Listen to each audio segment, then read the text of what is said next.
Kami dari kelompok 5 akan membawakan materi mengenai kepemimpinan dalam organisasi.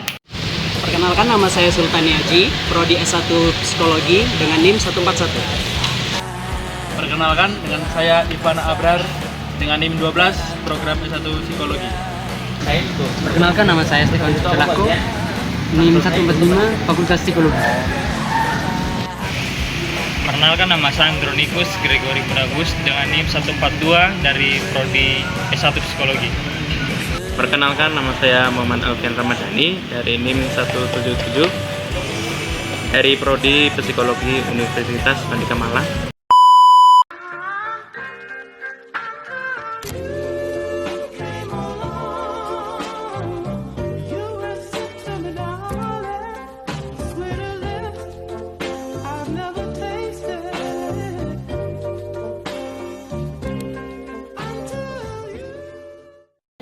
Sebelumnya terima kasih ya Pak siapa namanya kalau boleh tahu? Pak Bambang. Pak Bambang sudah meluangkan waktu. Kami dari kelompok 5 ini mau ada tugas ya yang bertemakan tentang kepemimpinan dalam organisasi. Jadi pertanyaan yang pertama itu, kalau menurut Bapak gaya kepemimpinan atasan Bapak itu seperti apa sih dalam sehari-harinya tuh? Kalau atasan saya yang terakhir ini smart ya kayaknya, jadi bisa mendelegasi dari atasan dia ke kami, jadi istilahnya terstruktur, jadi istilahnya udah oke. Terus lebih sering kita diskusi untuk memecahkan suatu masalah, jadi nggak terlalu memutuskan diri atau arogan di atasannya. Jadi kita saling berbagi, bisa di-share. Jadi kasarannya ada masalah pasti diselesaikan bersama-sama. Yang kedua, Bapak, menurut Bapak itu cara atasan Bapak menyampaikan arahan atau tugas ke karyawan itu sudah jelas atau masih kadang membingungkan? Mungkin Bapak bisa cerita. Sudah jelas sih, jadi ke atasan saya kalau menjelaskan caranya sudah jelas ya.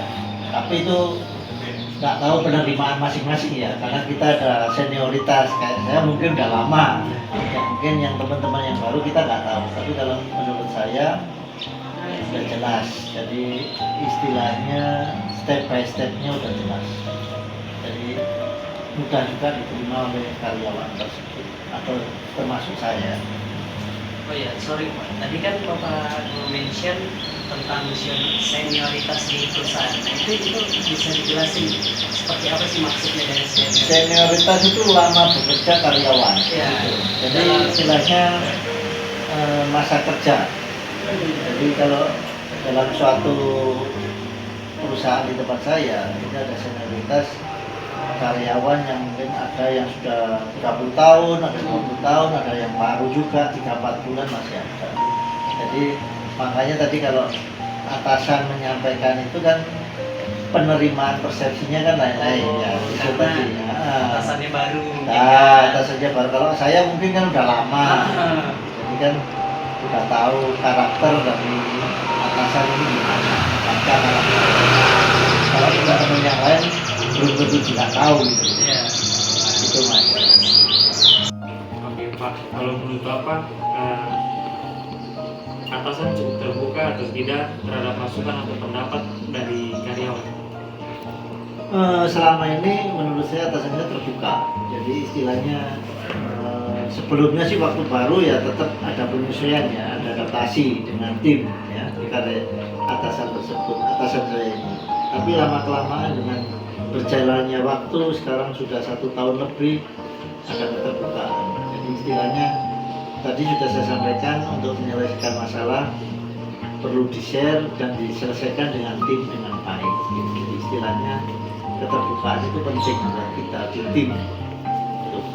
Terus saat Bapak atau rekan kerja Bapak mengalami kesulitan dalam pekerjaan, biasanya bagaimana sih respon atau dukungan yang diberikan oleh atasan Bapak itu? Nah, responnya gini, jadi ada di perusahaan kita namanya itu coaching atau konseling. Jadi teman kita yang mengalami masalah tersebut dipanggil sendiri dulu, ya. Jadi diarahkan dulu, dicari dulu masalahnya apa, nanti terus diselesaikannya bagaimana. Kalaupun itu belum selesai, nanti bisa di floor ke teman-teman tim. Jadi kita kan kerja ini tim ya, satu atasan dengan 4 karyawan, jadi 5 total. Jadi jika satu ada masalah, kita coaching dulu, kenapa, alasannya apa, penyelesaiannya di mana. Kalaupun nggak selesai, baru nanti teman-teman bisa ngasih masukan atau pendapat. Jadi diharapkan sih kalau tim yang bagus ya butuh ya, jadi kerja itu nggak udah ganti karyawan itu enggak. Kalau kita soalnya kan bekerja di bidang marketing, punya target penjualan. Nah, target penjualan itu yang menentukan kita bisa makan atau enggak setiap bulan ya. Jadi harus kerja sama tim itu Mas. Menurut Bapak itu bagaimana pengaruh gaya kepemimpinan atasan terhadap semangat dan motivasi kerja Bapak? Menurut saya motivasi kerja saya ya tadi sudah saya jelaskan bahwa atasan saya ini smart ya, jadi istilahnya mau diajak berdiskusi, mau. Selamat siang, Ibu. Sebelumnya perkenalkan, nama saya Sultan dari Universitas Merdeka Malang, Prodi Psikologi. Kedatangan kami ke sini untuk menanyakan tentang kepemimpinan dalam organisasi. Maksudnya pertanyaan pertama ya, Pak. Bagaimana Ibu mengambil keputusan dalam situasi yang sulit sebagai pemimpin dalam organisasi? Kalau keputusan itu, kalau saya ya ambil keputusan sulit itu ya gini ya, jadi beberapa hal masalah itu nggak bisa memang kita putusin sendiri, tetapi kalau itu memang perlu pendapatnya teman-teman, nah buat saya terembukan dulu, lihat situasi, analisa, lalu baru bisa memutuskan sesuatu. Karena memang kalau memang itu keputusan ya, contohnya apa nih? Misalnya contohnya memutuskan karyawan ya, itu kan keputusan sulit ya, memutuskan karyawan karena satu hal. Jadi memang harus ditimbang, dianalisa, dan itu memang apakah memang sudah sesuai SOP, apakah memang di luar jalur itu. Nah, itu kan tidak gampang memutuskan seorang karyawan untuk bekerja itu kalau memang pekerjaannya memang ya tidak melenceng maupun tidak keluar dari SOP itu sih. Itu kalau contohnya. Nah, tadi kan Ibu menarik lah tadi melibatkan anggota untuk mengambil keputusan. Yang kedua ini pertanyaannya, sejauh mana Ibu melibatkan anggota tim dalam proses pengambilan keputusan? Kalau untuk mengambil keputusan itu saya melibatkan itu sejauhnya itu ya dalam hal pekerjaan ya. Misalnya menyangkut pekerjaan itu yang memang harus keputusan yang bisa apa ya, jadi kayak pendapat. Sebenarnya cuma hanya mengambil pendapat saja, dan mungkin kalau kita lihat situasi di area gitu, misalnya kalau teman-teman kan kerjanya di area ya, jadi banyak hal lah kalau keputusan itu, entah itu berhubungan dengan customer, entah itu berhubungan dengan produk, entah itu berhubungan dengan personal gitu kan, itu memang harus ada jejak pendapat. Nah baru itu kita nanti lebih ke, kalau saya ya lebih ke analisa dulu sebelum mengambil keputusan. Ibu, untuk pertanyaan ketiga, bagaimana Ibu menyesuaikan gaya kepemimpinan dengan karakter anggota tim yang berbeda? Ini menarik. Jadi setiap leader, menurut saya ya, nggak tahu apa ini, setiap leader itu memang kita harus menyesuaikan karakter bawahan. Bukan berarti kita mengikuti mereka, tapi paling tidak setiap orang mempunyai karakter yang berbeda satu sama lain, dan kita tidak bisa memaksakan bahwa dengan kepemimpinan saya semua harus ikut, mau karakter apapun, itu tidak bisa memaksakan, karena akan terjadi benturan. Kalau menurut saya akan terjadi benturan. Kalau saya lebih memahami karakter teman-teman ya, lebih memahami karakter teman-teman untuk pendekatan personal. Jadi kalau misalnya mereka ya ada salah satu, misalnya mereka introvert, atau yang satunya lebih ke ekstrovert. Kan tidak bisa kita pendekatannya dijadiin satu, karena saya punya kuasa gitu ya, aku dulu lah, saya nggak bisa begitu. Jadi kalau seorang leader itu memang untuk pendekatan personal harus supaya ini kompak. Kalau nggak kompak, ya sabodo, saya punya ini kok, saya punya tangan besi, saya punya delegasi. Kalau teman-teman nggak mau ngikutin saya itu, nah itu akhirnya nanti juga nggak bisa nyantri, karena mereka kan manusia ya. Jadi pemimpin itu juga harus memanusiakan manusia. Pertanyaan keempat Ibu, bagaimana Ibu menangani perbedaan pendapat atau konflik dalam tim? Wah, itu sering banget. Wajar orang mempunyai pendapat itu berbeda.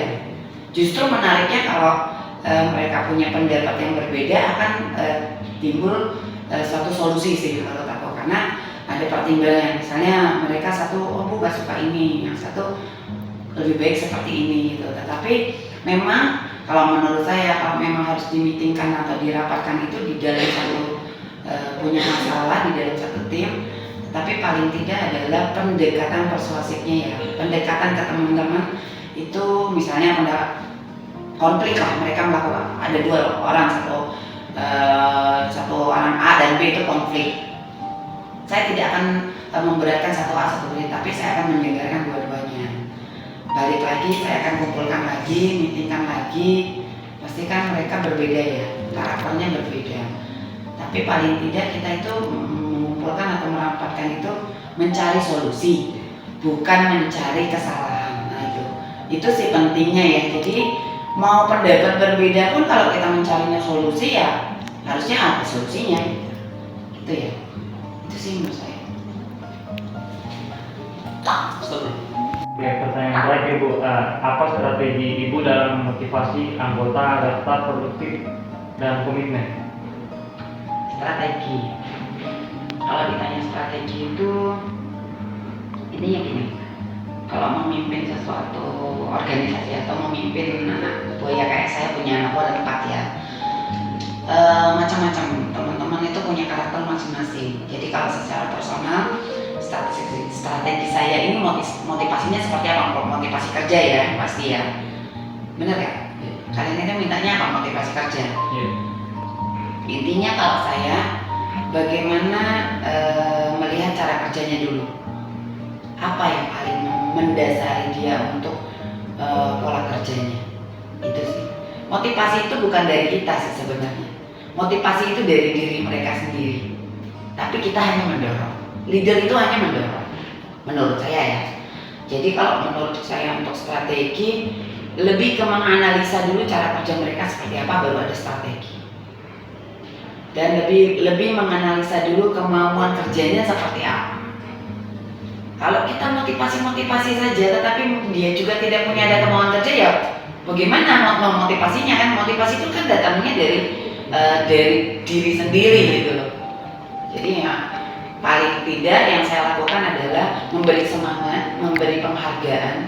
Kalau dia memang melakukan hal yang baik, melakukan achievement, itu paling utama adalah memberi penghargaannya dulu.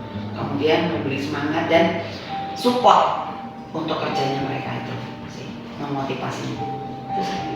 Terima kasih telah menonton video kami. Jika ada salah kata, mohon dimaafkan sebesar-besarnya. Terima kasih semuanya. Dah.